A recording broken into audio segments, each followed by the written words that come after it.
mag-harvest po ako ng siling talbusan. Bali, tatlong klase po ito. Meron po ditong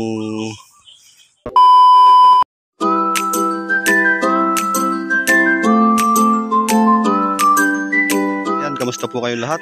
At sa video po na ito ay update ko po kayo. Bali, mag-harvest po ako ng siling talbusan. Ayan, kung nakikita nyo po, marami na pong talbos yung siling talbusan at meron pa po dun sa harapan. Nakapagpitas na po kami kanina ng umaga. Ayan, papakita ko lang po sa inyo ang ganda ng siling talbusan. Ayan, saktuhan lang po siya na pang-harvest yung haba niya. May isang tangkal mahigit. Ayan. At papakita ko rin po sa inyo yung ibang napitas namin doon. Ayan. Bali dito sa Talungan area ko ay bali 3 puno lang to na maganda yung kanyang talbos. Kung nakikita nyo po, ganda. At update ko rin po kayo dito sa mga talong. Ayan, marami na namang harbisin, marami na naman siyang bunga. Ayan, marami na naman siyang bunga. Kung napanood nyo po nakaraan yung video ko, bali nung nag-harvest ako nun ay maraming natirang mga ganyan na kalaki. Ngayon malalaki na siya, pwede naman silang harbisin. Tapos meron na naman siyang mga maliliit na bunga, yun na naman ang susunod na harbisin. Nakikita niyo po, napakaraming bunga.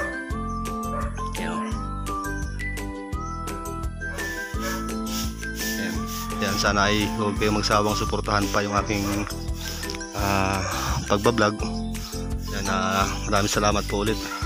Ayan po mga idol, dahil magtatanghali na rin, bali tapusin ko muna yung pagpipitas ng siling talbusan. Bali update ko lang po kayo mamaya at papakita ko po sa inyo kung ilang kilo at kung paano namin ayusin yung siling talbusan. Ayan mga idol, bali update ko na lang po kayo sa sunod kapag nag-harvest na ulit kami ng talong. Ayan, marami po akong tanim dito sa likod, marami pong bunga. Yan, napakaraming bunga mga idol. Yan. Sa next video ko po, yung update ko po kayo dyan. Ayun, nahawan ko nga pala yun. Nahawan ko na, mabilis ko lang po nahawan kahapon yan. Dahil malambot lang po yung damo. Bali, nagtanim ako ng okra dyan, 4 na tudling yan. Kapag na tumubo na, update ko po kayo, papakita ko po sa inyo. Ayan mga idol, at abangan nyo po. A few moments later. Ito na po mga idol yung na-harvest namin na talbusan, siling talbusan. Ayan. Ayan po karami. Ipapakita po sa inyo yung klase ng talbusan. Bali 3 klase po ito. Meron po ditong native na siling talbusan. Ayan, ito po yung mga maliliit yung dahon, tapos pino. Kaso nga lang ito ay nagkulot sa hanip. Ayan. At dito naman po yung isang talbusan na ito, kung nakikita nyo, yung straight yung dahon pero hindi siya malapad, patulis yung dahon niya. Yan. Ayan, native din po yan, pero yan kadalasan nakikita sa gubat ng mga siling ligaw. Yan po yung siling ligaw na talbusan. At ito naman po yung talbusan na ito.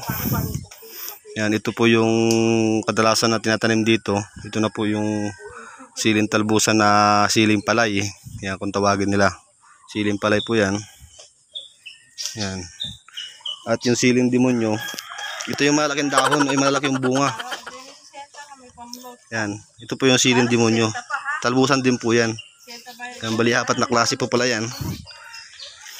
Yan yung siling demonyo, siling palay. Yung siling ligaw yun. Ito yung siling native. Ayan po mga idol, at bali ayusin na lang po namin ito, tapos ibabandil. Ayan, abangan nyo na lang po.